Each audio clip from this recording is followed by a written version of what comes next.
आज हम पढ़ेंगे प्रश्न वाली 2.2 कक्षा 10 बहुपद।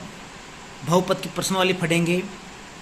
द्विघात समीकरण से संबंधित प्रश्न वाली है। द्विघात का मतलब होता है दो घात। द्विघात का मतलब होता है दो घात। वे समीकरण जिसमें दो घात हो अधिकतम, वे समीकरण जिसमें दो घात हो, जैसे ax² plus bx plus c बराबर है 0। यहां अपन बात करें 2x² प्लस 3x प्लस 5 बराबर है 0। देखो इसकी अधिकतम कितनी घात है? दो घात में है। और कितने पद है? तीन पद है। कितने पद है? तीन पद है। x² का गुणांक कितना है? 2। x² का गुणांक कितना है? 2। x का गुणांक कितना है? 3। x का गुणांक कितना है? 3। और अचर पद कितना है? 5। अचर पद कितना है? 5। मतलब x² के गुणांक को हम हमेशा a मानते हैं। क्या मानते हैं? a। x² के गुणांक को क्या मानते हैं? a। x का गुणांक को क्या मानते हैं? b। और अचर पद को क्या मानते हैं? c। x² के गुणांक को मानते हैं a, x का गुणांक को मानते हैं b और अचर पद को क्या मानते हैं? c। जैसा x² का गुणांक कितना है? 2। ये किसके मान के बराबर है? एक के मान। एक का मान कितना है? 2। एक का मान कितना है? 2 plus 3x plus 3x। x का गुणांक कितना है? 3। मतलब b का मान कितना है भाई? b का मान 3 है। b का मान 3 है। और अचर पद का मतलब है c। c का मान कितना है? 5। इस समीकरण में a का मान 2 होगा, b का मान 3 होगा और c का मान कितना होगा? 5। a का मान 2, b का मान 3 और c का मान 5 होगा। ठीक है। द्विघात समीकरण में शून्यकों की संख्या हमेशा 2 प्राप्त होती है। द्विघात समीकरण द्विघात जिसमें 2 घात हो और उसमें शून्यकों की संख्या हमेशा कितनी प्राप्त होती है? 2 प्राप्त होती है। और अधिकतम 3 पद होते हैं। अधिकतम कितने पद होते हैं? 3। देखो इसका एक व्यापक रूप से ऐसे लिखते हैं। इसको व्यापक रूप से ऐसे लिखते हैं ax² plus bx plus c बराबर 0। बराबर 0 जरूरी नहीं है या नहीं है प्रश्न में। अब हम सब बाद में लगाते हैं। x² का गुणांक a, x का गुणांक b और अचर पद c। ठीक है। यह अभी प्रश्न वाली पढ़ाने से पहले मैं आप सबको परिचय बता रहा हूं कि आपको प्रश्न वाले हल करने में आसानी रहे। देखो शून्यकों का योग हमेशा कितने शून्यक प्राप्त होते हैं द्विघात समीकरण में? बेटा 2 शून्यक प्राप्त होते हैं। कितने शून्यक प्राप्त होते हैं? 2। 2 चाहे वो समान हो चाहे असमान हो। शून्यकों का योग, शून्यकों का योग इसका सूत्र होता है माइनस कोष्टक x का गुणांक बटा x² का गुणांक। आप रट लो ये प्रश्न, आप याद कर लो, दिमाग में फिट कर लो, या आपको बहुत जगह काम आने वाला प्रश्न है। शून्यकों का योग, शून्यकों का योग का सूत्र है माइनस कोष्टक x का गुणांक बटा x² का गुणांक। 2 शून्यक प्राप्त होते हैं, उसका योग अपन डायरेक्ट करें बिना हल के तो ऐसे इस सूत्र में रख के अपन आराम से कर सकते हैं। इसी प्रकार शून्यकों का गुणनफल, शून्यकों का गुणनफल अगर प्रश्न को हल किए बिना ही अपन से पूछे कि शून्यकों का योग और शून्यकों का गुणनफल ज्ञात कीजिए तो अपन इस डायरेक्ट प्रश्न में सूत्र में रखे अचर पद बटा x² का गुणांक, तो हमारे पास शून्यकों का गुणनफल आराम से आ जाएगा। वैसे अपन को 2-4 मिनट प्रश्न को हल करने में बर्बाद हो टाइम, उससे अच्छा है कि अपन सूत्र में हल करें और आराम से हल करें।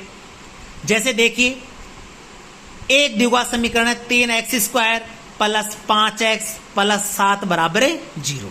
अगर अपन हम सबको ये कहे, प्रश्न आ जाए कि इस समीकरण के शून्यकों का योग ज्ञात कीजिए। किसका ज्ञात करना है?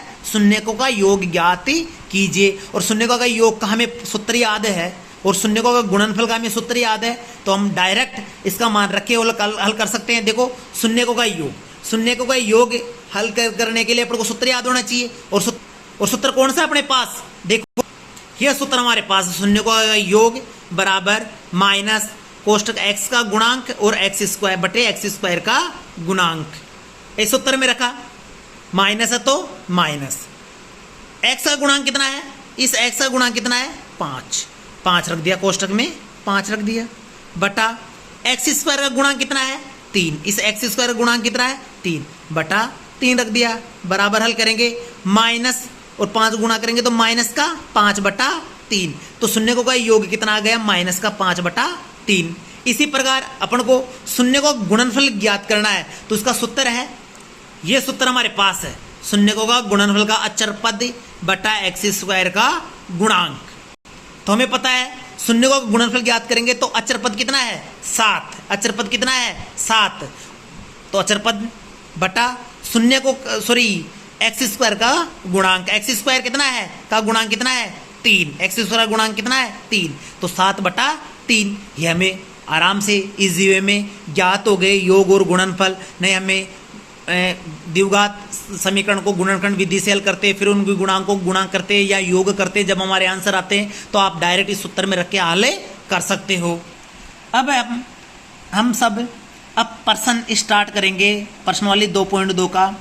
निम्न द्विघात के शून्य के ज्ञात कीजिए। द्विघात में हमेशा कितने शून्य होते हैं 2 शून्य होते हैं, ज्ञात कीजिए और शून्य को तथा गुणांकों के संबंध की जांच कीजिए। पहला प्रश्न है x square minus 2x minus 8। इस प्रश्न को हम आराम से इस वे में गुणनखंड विधि से हल करेंगे। देखो प्रश्न है x square minus 2x minus 8 बराबर 0। गुणनखंड विधि से हल करेंगे इस प्रश्न को, तो हम सबको पता होना चाहिए बेटा इसके जो गुणांक है कितने कितने क्या क्या है।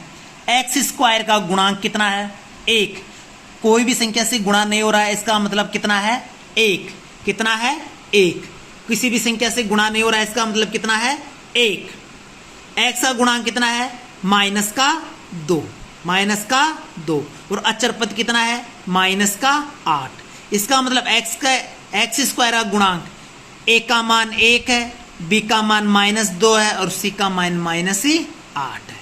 इस समीकरण को हम गुणनखंड विधि से हल करेंगे तो सबसे पहले बेटा x स्क्वायर का गुणांक और अचर पद है उसके गुणांक को गुणा करेंगे। सबसे पहले चाहे द्विघात समीकरण के गुणनखंड विधि से हम हल करें तो यह 3-4 स्टेप में सॉल्यूशन होगा। सबसे पहले है x स्क्वायर का जो भी गुणांक होगा, चाहे 2 हो चाहे 10 हो 5 हो जितना भी हो, x स्क्वायर के गुणांक को और अचर पद जो भी हो उन दोनों को आपस में क्या करेंगे गुणा, क्या करेंगे गुणा।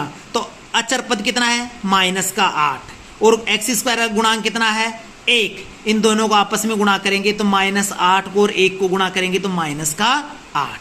ठीक है, इन दोनों को अगल बगल की संख्या, सीधी सी भाषा में ढूंढाड़ी में है अगल बगल की संख्या, इधर की और इधर की संख्याओं को आपस में गुणा करेंगे तो -8। अब बची कौन संख्या बीच का पद, कौन सा पद बचा बीच का। अब बीच का x का गुणांक कितना है -2, x का गुणांक कितना है -2। अब -2 के ऐसे टुकड़े करेंगे, -2 के ऐसे टुकड़े करेंगे कि जोड़ने और घटाने से, जोड़ने और घटाने से तो -2 आ जाए, इन दोनों जो जोड़े और घटाए 2 संख्याएं उनको गुणा करने से -8 आ जाए, -8 आ जाए। तो -2 को 2 संख्याओं में टुकड़े करेंगे, -4 और +2, कि -4 और +2 -2 होते हैं और दोनों -4 को और +2 को आपस में गुणा करेंगे तो -8 होगा, -8 होगा। 4 दूनी 8 और माइनस और प्लस माइनस, तो बेटा -4 और +2। ऐसा अपन इसलिए करते हैं क्योंकि जो द्विघात समीकरण में 3 ही पद होते हैं। कितने पद होते हैं 3 पद, और 3 पदों से कोई प्रश्न का हल नहीं ज्ञात किया जा सकता है। इसलिए हम सब 3 पदों को 4 पदों में व्यवस्थित करने के लिए हम बीच की संख्या के टुकड़े करते हैं, अगल बगल की संख्याओं के गुणांकों को गुणा करते हैं। ये याद रख लेना। यदि द्विघात समीकरण में 2 ही पद होते तो टुकड़े करने की जरूरत नहीं थी, या 4 पद होते तो टुकड़े करने की जरूरत नहीं थी। हमें कितने पद है 3 पद है, 3 पदों को हमेशा हल नहीं किया जा सकता है। इसलिए हम सब इस 3 के कितने करेंगे 4, कितने करेंगे 4। तो माइनस का 2 के कितने टुकड़े हुए, माइनस का 4 और प्लस का 2, माइनस का 4 और प्लस का 2। अच्छा, तो माइनस का 2x, माइनस का 2x की जगह हम सब ये लिखेंगे माइनस का 4 और प्लस का 2। अगल बगल की संख्याओं को रहने देंगे, अगल बगल की संख्याओं का कुछ छेड़छाड़ नहीं करेंगे। एक्स स्क्वायर वैसे के वैसे रहने देंगे, माइनस का 8 वैसे के वैसे रहने देंगे।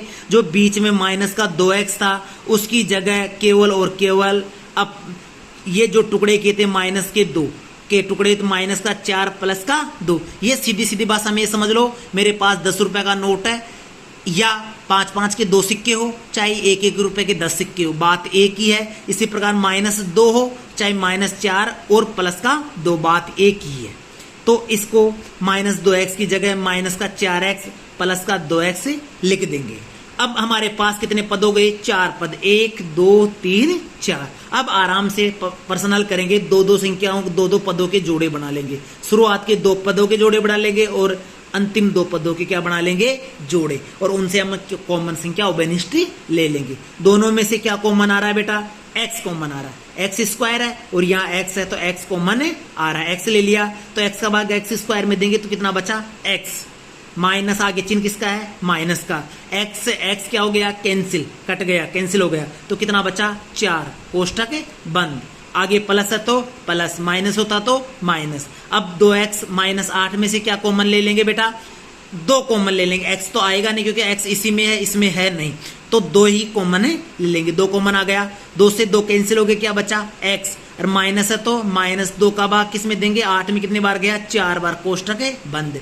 हम उत्तर की जांच यही कर सकते हैं, यदि कोष्टकों की दोनों संख्याएं समान आ रही है तो हमारा उत्तर सही आएगा, अन्यथा गलत आएगा। देखो x -4 और यहाँ भी x -4, दोनों संख्याएं क्या है, समान, इसका मतलब हमारा आंसर सही आएगा।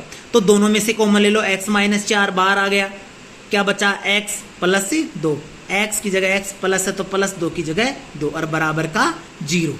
ठीक है, x -4 और कोष्टक x प्लस 2 किसके बराबर है, 0 के बराबर। दोनों को अलग अलग 0 के बराबर कर दो। x -4 को 0 के बराबर कर दिया, x -4 को 0 के बराबर कर दिया, और x प्लस 2 को भी किसके बराबर कर दो, 0 के। तो x -4 0 के बराबर है तो -4 का पक्षांतरण इधर करेंगे, मतलब दाएं पक्ष में करेंगे, तो माइनस का इधर आएगा तो किसका हो जाएगा, प्लस का। तो x का मान कितना आ गया, 4। और इसी प्रकार x प्लस 2 बराबर 0, x का मान ज्ञात करेंगे, प्लस का 2 बाएं पक्ष में लेंगे तो प्लस का 2 इधर जाएगा तो किसका हो जाएगा, माइनस का। तो x बराबर माइनस का 2। एक तो x का मान आ गया 4 और एक x का मान आ गया माइनस का 2, मतलब x के कितने शून्य के ज्ञात हो गए, 2 शून्य। और मैंने कहा था द्विघात समीकरण में हमेशा कितने शून्य होते हैं, 2 शून्य होते हैं। एक शून्य हो गया 4 और एक आ गया माइनस का 2। एक तो 4 हो गया और एक माइनस का 2। हम बात करें जो शून्य का, शून्यकों का योग, शून्यकों का योग, शून्य कितने कितने हैं बेटा, 4 - 2, 4 - 2, 4 शून्यकों का योग ज्ञात करेंगे तो कितना आया, 2। शून्यकों का योग कितना आया, 2। और गुणनफल, शून्यकों का गुणनफल कितना आएगा, 4 को किससे गुणा करेंगे, माइनस के 2 से, तो 4 दूनी 8 और माइनस का 8।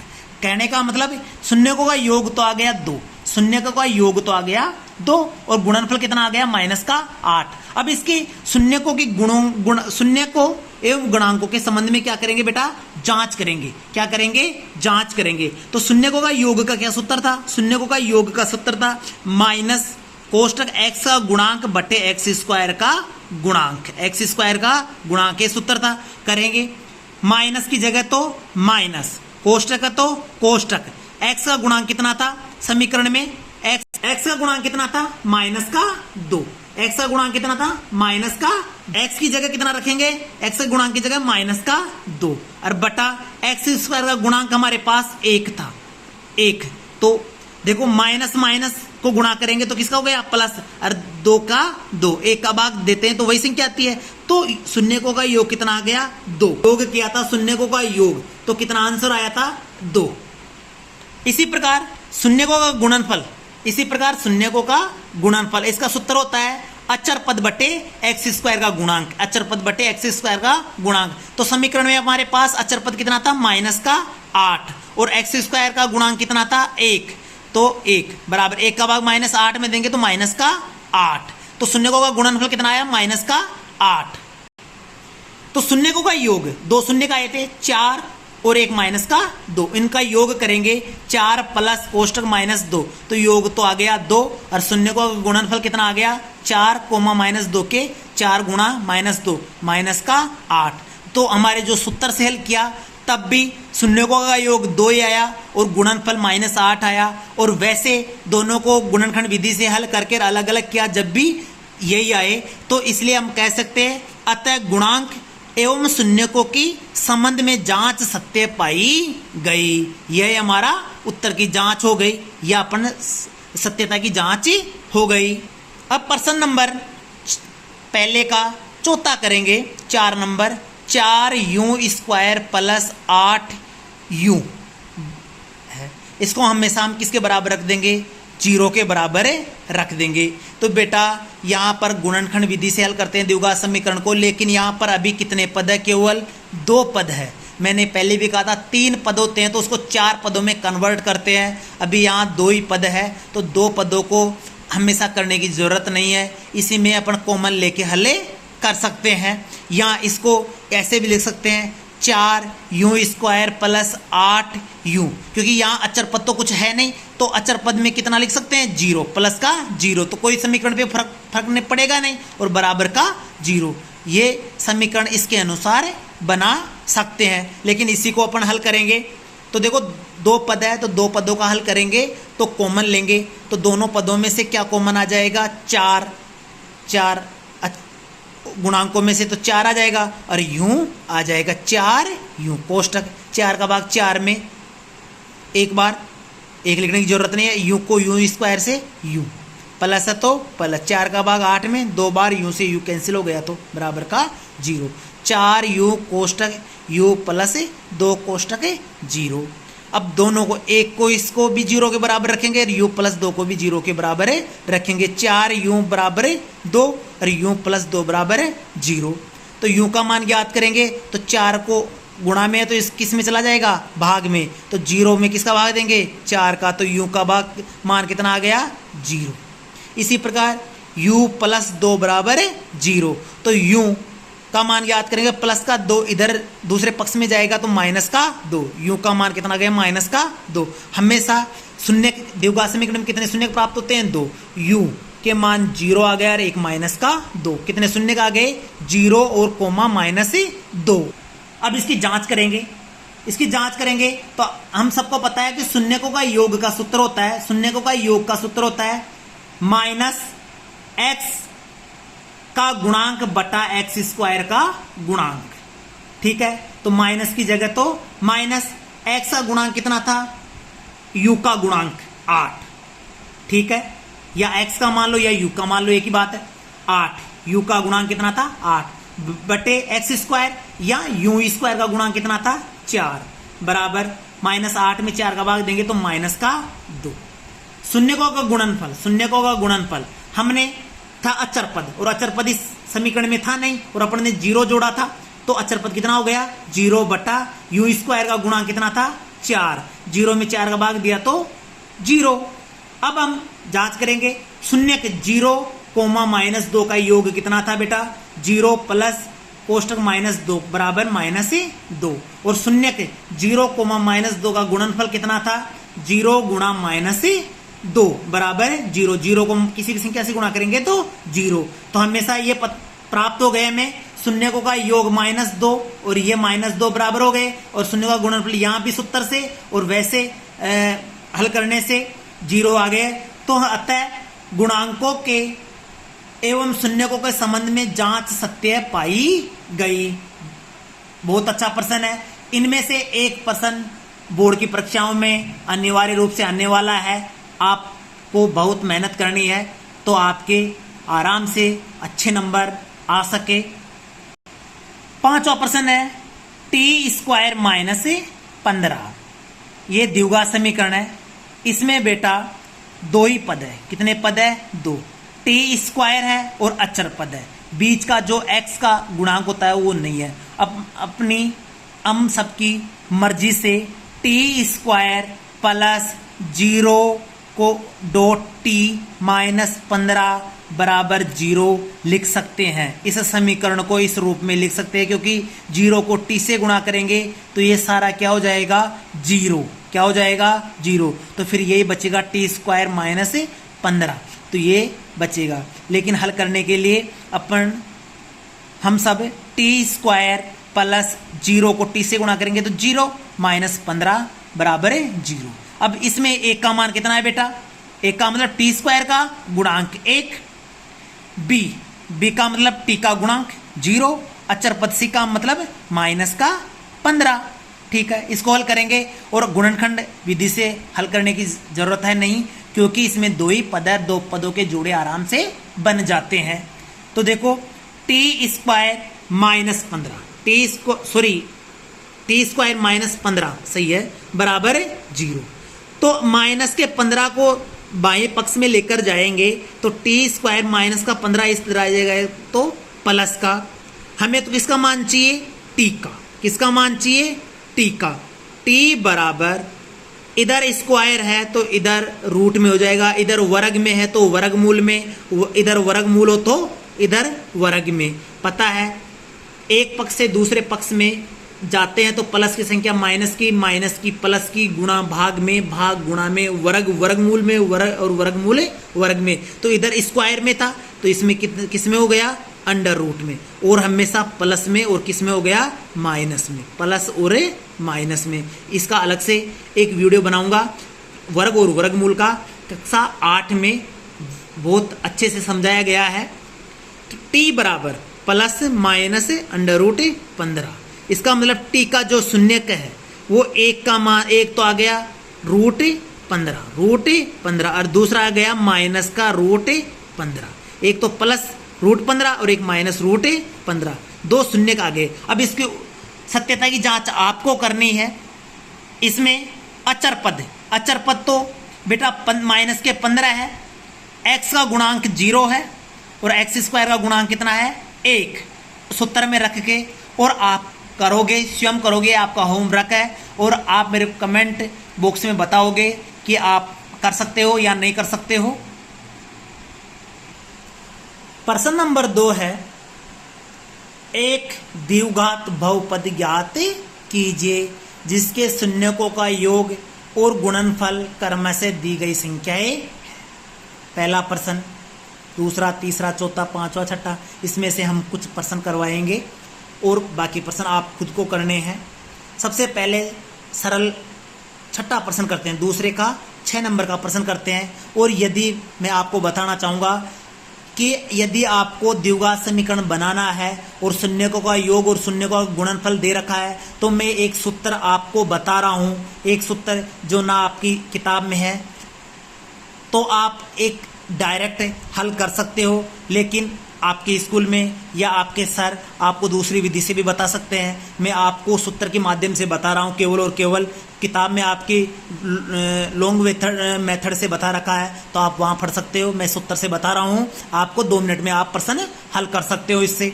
इसका सूत्र होता है बेटा, किसी भी द्विघात समीकरण बनाने का यदि आपको शून्यकों का योग और गुणनफल दे रखा हो तो एक्स स्क्वायर माइनस कोष्टक शून्यकों का योग कोष्टक x प्लस शून्यकों का गुणनफल। ये सूत्र आप रट लीजिए, आप समझ लीजिए, ये पूरा सूत्र आप रट लीजिए। आपको कहीं पर भी कोई किताब में नहीं मिलेगा, आप समझ लीजिए। ये डायरेक्ट सूत्र है और लॉन्ग मेथड से आप अपनी किताब में आपके सर के पास पढ़िए। मैं आपको शॉर्ट मेथड से बता रहा हूँ। एक्स स्क्वायर को तो एक्स स्क्वायर रहने देंगे, माइनस की जगह माइनस भी रहने देंगे, कोष्टक की जगह कोष्टक भी रहने देंगे। शून्यकों का योग, जहां पर भी जो भी शून्य का अपन को दे रखा है 4, 5, 10, 15 जो भी उसकी जगह ये रख देंगे, कोष्टक x की जगह x रख देंगे, प्लस शून्यकों का गुणनफल कितना भी दे रखा है वो अपन लिख देंगे। अपन हल कर रहे हैं। देखो छठे प्रश्न में शून्यकों का योग कितना दे रखा था 4 और गुणनफल कितना दे रखा था 1। इस सूत्र में रखेंगे। देखो एक्स स्क्वायर की जगह तो एक्स स्क्वायर की जगह तो एक्स स्क्वायर, माइनस की जगह माइनस की जगह माइनस, कोष्टक की जगह कोष्टक। शून्यकों का योग कितना दे रखा है 4, तो 4 लिख दिया। कोष्टक बंद, एक्स है तो एक्स, प्लस है तो प्लस, और शून्यकों का गुणनफल कितना दे रखा है 1, शून्य को गुणनफल 1 दे रखा, 1 दे दिया। ये एक्स स्क्वायर, कोष्टक ओपन करेंगे, -4x + 1, यही हमारा आंसर। ये द्विघात समीकरण बन गया हमारा x² - 4x + 1। बिल्कुल 30 सेकंड में आपका प्रश्न हल हो गया। इसी का पहला प्रश्न देखिए, शून्य का योग तो 1/4 दे रखा है। शून्य का योग कितना दे रखा है? 1/4। और शून्य का गुणनफल कितना दे रखा? -1। अब बटे में दे दी, तो आप चिंता करने की कोई जरूरत नहीं है।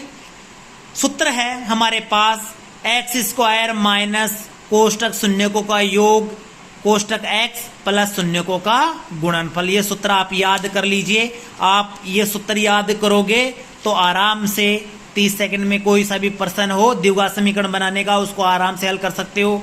x² की जगह तो x², माइनस है तो माइनस, कोष्टक है तो ये कोष्टक लगा दिया। शून्यकों का योग कितना दे रखा है? 1/4, 1/4। कोष्टक बंद है तो कोष्टक बंद, x है तो x की जगह x, प्लस है तो प्लस, और शून्य का गुणनफल कितना दे रखा था? -1, कोष्टक -1। हल करेंगे, x² का x², माइनस है तो माइनस, 1 को x से गुणा करेंगे तो x/4, प्लस और माइनस गुणा करेंगे तो माइनस, और 1 का 1। ठीक है, ये बटे में आ रहा है, ये भी सही है, लेकिन इसको और सॉल्यूशन करेंगे अच्छे तरीके से। तो इस सब के नीचे अपन 1 मान लेते हैं, इसके नीचे भी 1 मान लेते हैं, इसके नीचे भी कितना मान ले सकते हैं? 1। कोई भी संख्या नहीं हो हर में तो 1 मान सकते हो। इसका लघुत्तम ले लेंगे, 1, 4 और 4 का लघुत्तम 4। 1 का भाग 4 में 4 बार, 4 को 4x से गुणा किया तो 4x², माइनस है तो माइनस, 4 का भाग 4 में 1 बार, 1 को x से गुणा किया तो x, माइनस आ गया तो माइनस, 1 को भाग 4 में 4 बार, 4 को 1 से गुणा किया तो 4। अब बराबर के क्या मान लेंगे? 0। देखो अपन वज्र गुणा करते हैं, नीचे हर में 4 आ गया, इस 4 को इधर गुणा कर दो, 4 को 0 से गुणा करेंगे तो 0। ठीक है, ऊपर की संख्या बच गई, 4x² - x माइनस का 4 बराबर का 0। ये एक द्विघात समीकरण बन गया, ये हमारा आंसर हो गया। अब देखिए तीसरा नंबर प्रश्न, शून्यकों का योग कितना दे रखा है भाई? 0। शून्यकों का योग कितना दे रखा है? 0। और गुणनफल कितना दे रखा है? √5। कोई दिक्कत नहीं है, 0, 2 चाहे कोई भिन्न की संख्या दे, चाहे कोई सी भी संख्या दे, हमें उससे कोई फर्क नहीं पड़ रहा है। हमको तो सूत्र याद होना चाहिए। x² द्विघात समीकरण बनाने का सूत्र होता है x² - कोष्टक शून्यकों का योग कोष्टक x + शून्यकों का गुणनफल। x² की जगह x² माइनस है तो माइनस, शून्यकों का योग कितना है भाई? कोष्टक के अंदर लिख देंगे 0, योग 0 है तो 0 लिखेंगे, कोष्टक के बाहर x है तो x, प्लस है तो प्लस, और शून्यकों का गुणनफल कितना दे रखा है? √5 लिख दिया। हल करेंगे, x² की जगह x², 0 को कोई सी भी संख्या से गुणा करो, चाहे चर से करे चाहे अचर से करे तो 0 आएगा। तो इसका पूरे का मान कितना हो गया? 0। लिखने की जरूरत है नहीं, प्लस का प्लस √5। ये हमारा द्विघात समीकरण बन गया x² + √5। बहुत अच्छे बेटा। एक दूसरा नंबर का प्रश्न है, शून्यकों का योग कितना दे रखा है? √2 और शून्य का गुणनफल 1/√3 दे रखा है। सूत्र वही सूत्र है, द्विघात समीकरण ज्ञात करने का वही सूत्र है, इसको रट लो, समझ लो। x² - कोष्टक शून्यकों का योग कोष्टक x + शून्यकों का गुणनफल सूत्र में रखेंगे। x² की जगह x², माइनस है तो माइनस, कोष्टक है तो कोष्टक शून्यकों का योग कितना है भाई? √2। बाहर कितना रख देंगे? x, प्लस है तो प्लस, शून्यकों का गुणनफल कितना है? 1/3 रख दिया। हल करेंगे, x² - √2 को किससे गुणा करेंगे? x से, तो √2x + 1/3। अब बेटा बटे में संख्या आ रही है, इसको हल करेंगे, ये भी सही है। आगे और भी हल कर सकते हैं, इसके नीचे क्या लगा सकते हैं? 1। इन सब के नीचे क्या लगा सकते हैं? 1 3 का लघुत्तम लेंगे, कितना आएगा? 3। 1 का भाग 3 में 3 बार, 3 को x² से गुणा करेंगे 3x², माइनस है तो माइनस, 1 का भाग 3 में 3 बार, और 3 को √2 से गुणा करेंगे तो 3√2, और x तो x, प्लस है तो प्लस, 3 का भाग 3 में 1 बार, 1 को 1 से गुणा करेंगे तो 1। अब इसके बराबर में क्या लिख देंगे? 0, क्योंकि 3 को वज्र गुणा करेंगे, वज्र गुणा करेंगे तो 3 को 0 से गुणा करेंगे तो 0 हो जाएगा और हमारा समीकरण ये बच जाएगा। ऊपर की संख्या अंश की संख्या 3x² माइनस 3√2x प्लस 1। ये हमारी समाप्त हुई प्रश्न वाली 2.2 और बाकी के प्रश्न आपको होमवर्क के लिए करना है। और आप सभी से आशा है कि जो बाकी के प्रश्न बचे हैं वो आप स्वयं हल करेंगे और कमेंट बॉक्स में बताओगे कि आपको समझ में आई है या नहीं आई है। तो आप उम्मीद ही नहीं, पूर्ण विश्वास है कि आप इस चैनल को सब्सक्राइब करके और नए नए वीडियो प्राप्त करते रहेंगे और अपनी पढ़ाई के लिए फ़ायदा करते रहेंगे। धन्यवाद। जय हिंद, जय भारत।